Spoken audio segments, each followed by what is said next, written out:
الحمدللہ رب العالمین والصلاة والسلام علی سید الانبیاء والمرسلین اما بعد فاعوذ باللہ من الشیطان الرجیم بسم اللہ الرحمن الرحیم۔ جنت کے موضوع پر کلام چل رہا ہے، الہادی پروگرام ہے۔ آپ کو پتہ ہے کہ ایک قرآنی فارمیٹ کا ہمارا فارمیٹ یہ ہے، قرآنی موضوع کا انتخاب کرتے ہیں اور اس سے متعلقہ آیات آپ کی خدمت میں ذکر کی جاتی ہیں۔ ابھی جو موضوع ہے وہ جنت ہے اور یہ ہماری تمناؤں کا مرکز ہونا چاہیے۔ اس کا ہم ٹارگٹ بنائیں کہ اللہ تعالیٰ کی رضا کے حصول کے وسیلے سے ہم جنت تک پہنچ جائیں، کیونکہ جو جنت میں پہنچ گیا بس سمجھ لیں وہ کامیاب ہو گیا۔ قد افلح المؤمنون، میں نہیں کہتا ہوں، اللہ فرما رہا ہے بے شک مومن کامیاب ہو گئے۔ کیسے کامیاب ہو گئے؟ آخر میں اللہ نے فرمایا اولئک هم الوارثون الذین یرثون الفردوس هم فیہا خالدون۔ وہ اس طرح کامیاب ہو گئے کہ یہی لوگ جو یہ بیچ میں اللہ نے کچھ عمل ذکر فرمائے کہ انہوں نے یہ اعمال اختیار کر لیے اور اس کے بعد یہ کامیاب ہو گئے، اور کامیابی کی صورت کیا ہے کہ یہ جنت فردوس کے وارث ہوں گے اور اس میں ہمیشہ ہمیشہ رہیں گے۔ وہاں نہ کوئی گندگی ہے، نہ کوئی کینہ ہے، نہ بغض ہے، نہ حسد ہے، نہ حسرت، نہ پچھتاوا، نہ بھوک، نہ پیاس، نہ اذیت، نہ موت، نہ غم، نہ بیماری۔ بالکل یعنی ایک آئیڈیل سچویشن ہے کہ جس میں جیسے ہم دنیا میں چاہتے ہیں کہ کوئی مصیبت نہ آئے، کوئی پریشانی نہ آئے، ہم بیمار نہ ہوں، ہم مرے بھی نہیں، پوری فیملی زندہ رہے، ہمیشہ ہمیشہ ہمیشہ زندہ رہے،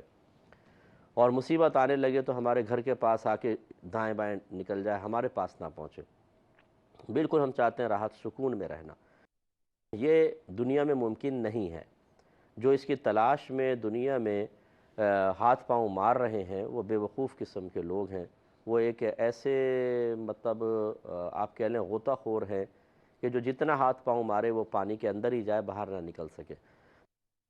تو کوشش کرنا تو منع نہیں ہے کہ انسان اچھی زندگی گزارنے کے لیے، جس کو بظاہر ہم اچھی زندگی کہتے ہیں، عزت والی، سکون والی، کوشش کرے حلال کے ذریعے، حرام کے ذریعے نہیں۔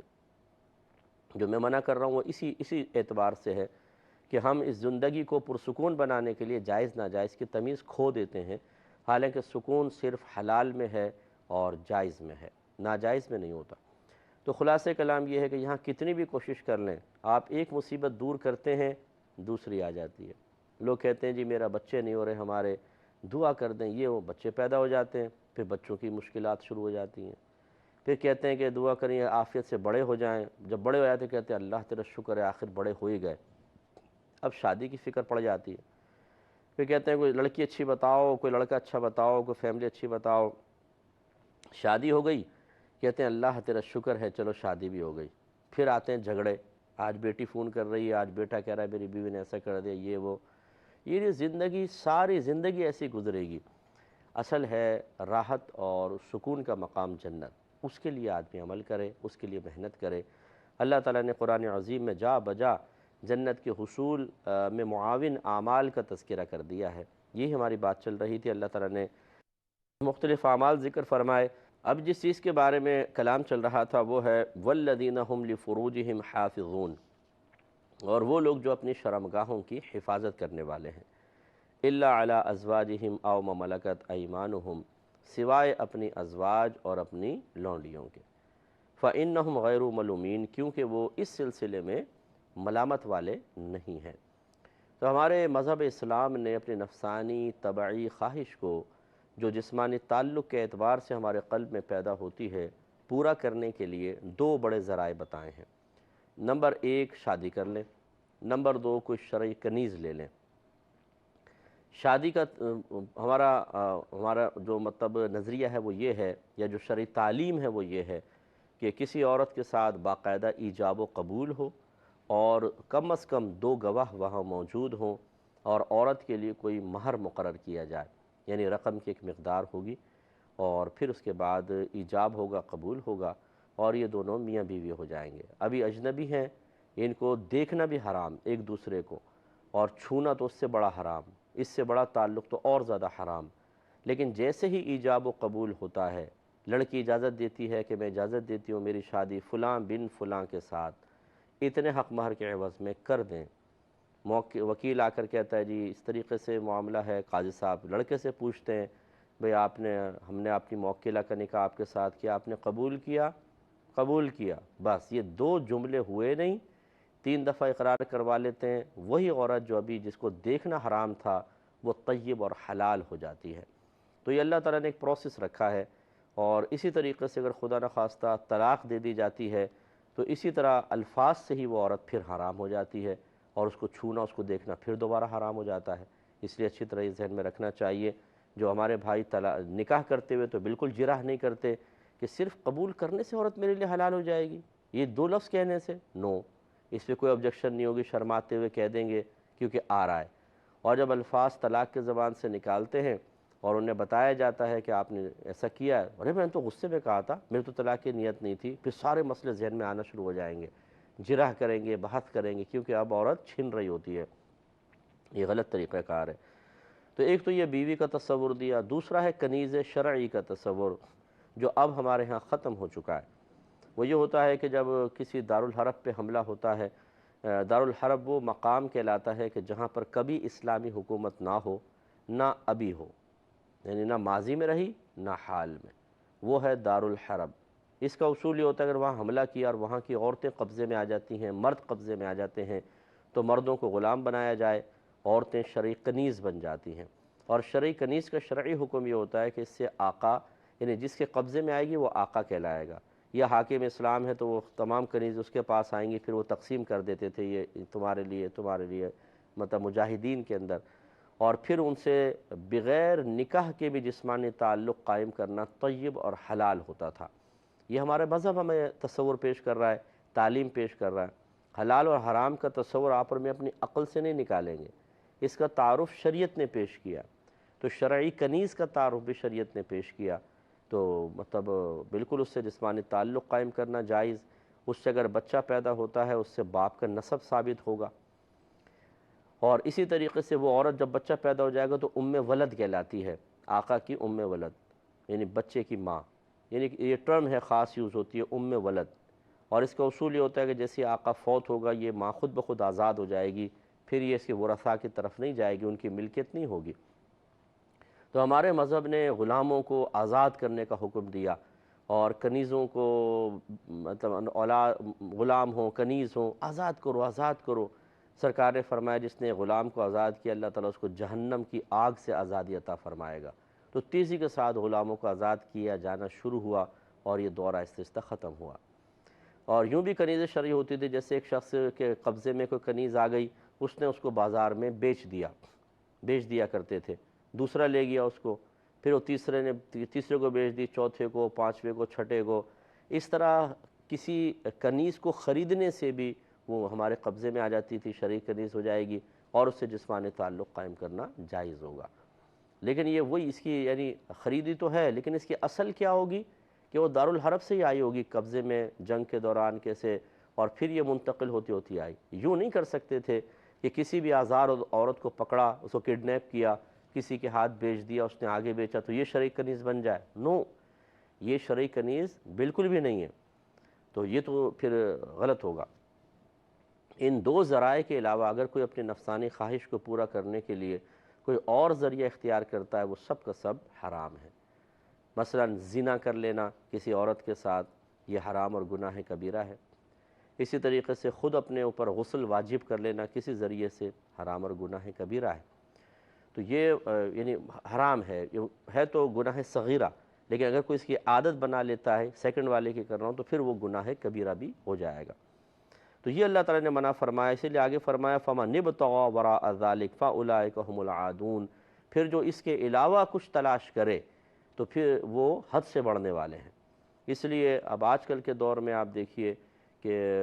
حلال بھی معاملات چل رہے ہیں لیکن حرام بہت زیادہ، شرعی کنیزیں ختم ہو گئی ہیں، نکاح ہو سکتا ہے لیکن نکاح کرتے نہیں ہیں، اور اس کی بنا پر بے شمار گناہ ہوتے ہیں۔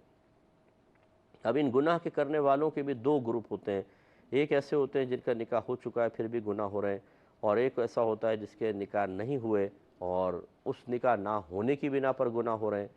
تو جو مطلب شادی شدہ ہیں اور پھر ان سے گناہ ہو رہے ہیں، یہ نہیں ہونا چاہیے کہ اللہ تعالیٰ نے ایک سبب اور ذریعہ دے دیا ہے کہ حلال طریقے سے اس سے انسان خواہش پوری کر سکے، اور اس پر ثواب بھی رکھا۔ صحابہ کرام علیہم رضوان نے ایک دفعہ نبی کریم صلی اللہ علیہ وسلم سے پوچھا یا رسول اللہ صلی اللہ علیہ وسلم ہم جو اپنی ازواج کے قریب جاتے ہیں کیا اس پر بھی ہمیں ثواب ملتا ہے؟ تو نبی کریم صلی اللہ علیہ وسلم نے ارشاد فرمایا کہ ہاں ملے گا۔ تو کسی نے پوچھا کہ رسول اللہ یہ تو ہم اپنی نفسانی خواہش کی تکمیل کے لیے جاتے ہیں، یعنی یہ کوئی ایسا کوئی نیکی کا ارادہ نہیں ہوتا، کچھ نہیں ہوتا، ایک نفسانی خواہش پوری کرنے کا ارادہ بھی اس میں شامل ہوتا ہے۔ تو رحمت کونین صلی اللہ علیہ وسلم نے ارشاد فرمایا کہ یہ بتاؤ کہ اگر تم یہی عمل حرام ذریعے سے کرتے، حرام طریقے سے خواہش کو پوری کرتے تو گناہ ملتا یا نہ ملتا؟ صحابہ کرام نے عرض کیا رسول اللہ بالکل گناہ گار ہوتے۔ فرمایا پس جب تم حلال طریقے سے کرو گے تو اس پہ ثواب بھی ملے گا۔ تو یہ اللہ تعالیٰ نے ایک اچھا ذریعہ اور وسیلہ بنایا، لیکن بسا اوقات اب ان میں بھی دو چیزیں ہوتی ہیں۔ شادی ہونے کے بعد بعض اوقات انسان اپنے بیوی سے اور بیوی اپنے شوہر سے مطمئن نہیں ہوتی، اس کی بھی کئی وجوہات ہوتی ہیں۔ بعض اوقات ایک دوسرے سے مینٹلٹی نہیں ملتی ہے، فیلنگز صحیح ایک دوسرے سے میچ نہیں ہوتی ہیں، اور کبھی ایسا ہوتا ہے کہ والدین زبردستی نکاح کر دیتے ہیں، لڑکے کا لڑکی کے ساتھ، لڑکی کا لڑکے کے ساتھ، ان کی بچوں کے اعتبار سے ایک بے جوڑ یہ رشتہ ہوتا ہے۔ ماں باپ اگرچہ یقیناً محبت اور پیار میں بہت سوچ سمجھ کے ہی کرتے ہیں، بعض خیر جاہل قسم کے بھی ہوتے ہیں، نہ سوچتے ہیں نہ سمجھتے ہیں، لیکن اکثر والدین شفقت کے ساتھ ہی نکاح کرتے ہیں، لیکن وہ بیچارے نہ لڑکے کی رغبت لڑکی کی طرف ہوتی ہے نہ لڑکی کی لڑکے کی طرف ہوتی ہے، نتیجہ نکلتا ہے کہ شادی ہو جاتی ہے، رہنے بھی لگ جاتے ہیں، بچے بھی پیدا ہو جاتے ہیں، لیکن ایک دوسرے کو نہ وہ بیوی کی طرف راغب ہے نہ بیوی شوہر کی طرف، نتیجہ نکلتا ہے کہ خواہش اپنی جگہ موجود اور یہاں رغبت نہیں، تو پھر وہ دوسرے طرف چلے جاتے ہیں، پھر گناہوں میں لگ جاتے ہیں۔ اور آج کل اس کے لیے پلیٹ فارم بہت بہترین سوشل میڈیا کا ملا ہوا ہے معاذ اللہ، اس میں بیٹھ کر جس سے دوستی کر لو کیسے بھی کر لو، یہ سب معاملات چل پڑتے ہیں۔ تو بعض اوقات تو یوں ہوتا ہے کہ مینٹلٹی نہیں مل رہی ہے، چلیں رغبت نہیں، بعض اوقات بالکل سب کچھ ہے لیکن ایک ٹھڑک ہوتی ہے آدمی کے اندر، ٹھڑک کس کو کہتے ہیں کہ سب کچھ ہے، بیوی بھی بہت اچھی ہے اور آپس میں محبت بھی ہے، پیار بھی ہے، لیکن ایک اندر سے اور خواہش ہوتی ہے کہ نہیں کچھ اور بھی ہونا چاہیے، کچھ اور بھی ہونا چاہیے، پھر انسان اس طرف بڑھ جاتا ہے۔ اور بعض اوقات اپنے آپ کو بڑے بھولا بھالے انداز سے کہتے ہیں کہ بس میں کنٹرول نہیں کر پاتا ہوں اپنے اوپر، پتہ نہیں مجھے کیا ہو جاتا ہے۔ واہ بھائی واہ، یعنی اگر یہی آؤٹ آف کنٹرول کیفیت کا اظہار کوئی دوسرا ہماری بہن کے ساتھ کرے، ہماری زوجہ کے ساتھ کرے، ہماری بیٹی کے ساتھ کرے، ہماری والدہ کے ساتھ کرے، ہماری بھابھی کے ساتھ کرے، ہماری خالہ کے ساتھ کرے، تو ہم اس کا یہ عذر سننے کے لیے بالکل تیار نہیں ہوں گے، اسے پکڑ کے ماریں گے یا کچھ بھی کریں گے، ذلیل کریں گے، زد و کوب کریں گے، اسے لائق سزا سمجھیں گے۔ لیکن جب اپنی باری آتی ہے تو انسان بالکل معصوم سا بن کر کہے پتہ نہیں مجھے کیا ہو جاتا ہے، میں کنٹرول نہیں کر پاتا ہوں، تو یہ کوئی صحیح عذر نہیں ہے۔ تو خلاصہ کلام یہ ہے کہ جو شادی شدہ اگر ایسا کر رہے ہیں، ان کے لیے زیادہ گرفت کے امکانات اس لیے زیادہ ہوتے ہیں کہ اللہ تعالیٰ نے ایک ذریعہ عطا فرمایا تھا اور صحیح ذریعہ، تو پھر اس کے ذریعے کیوں نہیں اپنی نفسانی خواہشات کو پورا کر کے انسان نے اپنے آپ کو کنٹرول کیا۔ اور ان میں بھی زیادہ وہ قابل گرفت ہو سکتے ہیں کہ جن کی آپس میں انڈرسٹینڈنگ بھی ہے، میاں بیوی بھی خوبصورت ہے، شوہر بھی بہت خیال کرنے والا ہے، پھر یہ بیوی کیوں دوسرے مرد کی طرف مائل ہے، پھر یہ شوہر بیوی کو چھوڑ کر کسی اور کی طرف کیوں جا رہا ہے، کیا وجہ ہے؟ تو یہ مطلب اور زیادہ قابل گرفت صورتحال بنتی چلی جائے گی، اس پہ توجہ رکھنی چاہیے، اور یہ چیزیں پھر ہمیں جنت سے محرومی کا سبب بن سکتی ہیں۔ اب آ جائیں غیر شادی شدہ حضرات کی طرف، اس میں بھی مطلب بڑے مسائل ہیں ہمارے ہاں کہ بعض اوقات تو بامر مجبوری نکاح نہیں ہو پاتا، اور وہ ہماری غلط رسومات ہیں اور فاسد سوچیں ہیں اور ہمارے غلط نظام زندگی ہیں جنہوں نے نوجوانوں کو بڑے گناہوں میں مبتلا کیا ہوا ہے۔ مثال کے طور پر ہمارے گھروں میں ہے کہ جب تک لڑکی کا بچیوں کا نکاح نہیں ہو جاتا، بہنوں کا بھائی کا نکاح نہیں ہوگا، یعنی اگر بچیاں مطلب جوانی کے قریب ہیں تو چاہے بھائی سے چھوٹی ہی کیوں نہ ہو، کہتے ہیں پہلے بچیوں کی کر لیں پھر بھائی کی تو ہوتی رہے گی۔ اب وہ ہوتا یہ ہے کہ وہ ایک بہن کا رشتہ آتے آتے دیر لگتی ہے، پھر بات ہوتی ہے، پھر سب کچھ ہوتا ہے، اس میں وہ لڑکا بھی جو جوان ہے، اب وہ بیچارہ اپنی نفسانی خواہش کیسے پوری کرے؟ گھر والے تیار نہیں ہیں نکاح کرنے کے لیے، انہوں نے جھنڈا دکھا دیا، اس پہ ایک بورڈ دکھا دیا تمہارا نکاح بہنوں کی نکاح کے بعد ہوگا، چلو جی۔ اب وہ کیسے اپنی خواہش پوری کرے؟ پھر وہ یوں ہوتا ہے کہ وہ آوارہ گرد دوستوں کے ساتھ یا غلط قسم کے دوستوں کے ساتھ بیٹھ کر الٹی سیدھی چیزیں دیکھنا، الٹے سیدھے طریقے سے اپنی خواہشات پوری کر لینا، تو یہ پھر اللہ نے منع فرمایا، فَمَنِ ابْتَغَىٰ وَرَاءَ ذَلِكَ فَأُولَٰئِكَ هُمُ الْعَادُونَ۔ یہ عذر اللہ کی بارگاہ میں مقبول نہیں ہے کہ جی میری شادی میرے گھر والے نہیں کر رہے ہیں، اس وجہ سے میں گناہ گار ہو رہا ہوں، یہ عذر قابل قبول نہیں ہے۔ ہاں یہ ضرور ہے کہ اگر کوئی گھر والے بچے جوان ہو گئے ہیں، لڑکا ہو یا لڑکی، اور ان کی شادی پہ قادر ہیں، اور پھر جان بوجھ کر ڈیلے کرتے ہیں، جیسے بعض کہتے ہیں پہلے پڑھائی کمپلیٹ کر لو، نہیں پہلے تھوڑا کما لو، نہیں بھئی اتنی جلدی نکاح ہم نہیں کر رہے تمہارا، ابھی تو صرف تم 22 سال کے ہو، 27-28ویں سال میں جا کر کریں گے، وہ اس طرح کے جو عذر ہوتے ہیں، اس میں پھر مطلب کوئی مجبوری بھی نہیں ہے، صحیح کچھ بھی نہیں، تو پھر ماں باپ بھی ان گناہوں میں شریک تصور کیے جائیں گے۔ یہ توریت میں لکھا ہے، علماء فرماتے ہیں کہ اگر کوئی لڑکی بالغہ ہو جائے اور والدین باوجود قدرت کے اس کا نکاح نہ کریں، اور پھر اس سے کوئی گناہ ہوگا، اس کا وبال ماں باپ پر بھی ہوگا، یعنی کفیل کے اوپر ہوگا، باپ پر ہوگا۔ ہاں اگر ماں بھی اس میں شریک ہے اور راضی ہے تو پھر ماں پر بھی ہوگا۔ تو کتنی بچیاں ایسی ہیں کہ جو بہت ہی مجبور ہو کر، یقینی سی بات ہے کہ کون بچی ایسا بات کہتی ہے، مجبور ہو کر پھر وہ ہمیں بتاتی ہیں کہ کاش کسی طرح کوئی ہمارے والدین کو سمجھائے کہ ہمارا نکاح کریں، ہماری شادی کریں، وہ فکر ہی نہیں کرتے ہیں۔ تو بعض ایسے بھی ہوتے ہیں ماں باپ، بعض ایسے ہوتے ہیں جو جوانی میں ہی بوڑھے لگنے لگتے ہیں، اتنی بچیوں کی فکر ہوتی ہے کہ نہیں بھئی ہماری بچیوں کا نکاح ہو جائے کسی طریقے سے، اور بعض ایسے بے پرواہ ہیں، بچیاں بڑی ہوتی جا رہی ہیں، عمریں ڈھلتی جا رہی ہیں، پرواہ ہی نہیں ہے شادی کرنے کی۔ یہ بالکل غلط ہے، یہ جنت کی راہ میں رکاوٹ بھی ہے اور خود اپنے لیے بہت بڑا وبال ہے۔ اسی طریقے سے بہت سے نوجوان ہوتے ہیں، وہ کوئی مجبوری کچھ بھی نہیں ہوتی ہے، گھر والے بھی کہہ رہے ہیں بیٹا شادی کر لو، نہیں ابھی میں شادی کے جھنجھٹ میں نہیں پھنسنا چاہتا، ابھی میں اپنی لائف سے انجوائے کرنا چاہتا ہوں۔ اب وہ بیچارے صحیح ادراک ہوتا نہیں ہے ان کو، نہ اتنی ان کی تجربے ہوتے ہیں، نہ مشاہدے کی گہرائی ان کو حاصل ہوتی ہے، اپنے نفس کی طرف پیچھے چل رہے ہوتے ہیں، نفس کہتا ہے ابھی نہیں کرنی شادی بھی، میں نے گناہ کرنے ہیں، خطائیں کرنی ہیں، اب یہ آوارہ گردیاں کرنی ہیں، بیوی آئے گی تو گھر جلدی آنا پڑے گا، اور پھر یہ نہیں دیکھو وہ نہیں دیکھو ہوگا، تو وہ ہم کہتے ہیں نفس سے کہ ٹھیک ہے جیسے آپ کہو۔ پھر وہ ماں باپ اصرار کر رہے ہیں، پیسہ بھی ہے، لڑکی رشتے بھی ہیں، لیکن وہ نہیں جی ابھی نہیں کرنا، اور اس میں پھر کئی گناہ ہو رہے ہیں بیچ میں، تو یہ بہت خطرناک صورتحال ہوتی ہے، اس میں بہت شدید گناہ گار ہوں گے، فوراً سے پیشتر شادی کر لینی چاہیے۔ تو خلاصہ کلام یہ ہے کہ اللہ تبارک و تعالیٰ نے جب منع فرما دیا کہ کوئی اگر اپنے ستر کی حفاظت نہیں کرتا اور گناہ میں مبتلا ہوتا ہے تو قابل گرفت ہے، اور آخرت میں یہ پاسبل ہے کہ وہ جنت سے محروم ہو جائے، تو ان تمام امور پر اچھی طریقے سے ہم خود بھی توجہ کریں، اپنے اولاد کے سلسلے میں بھی توجہ رکھیں۔ وآخر دعوانا ان الحمد للہ رب العالمین۔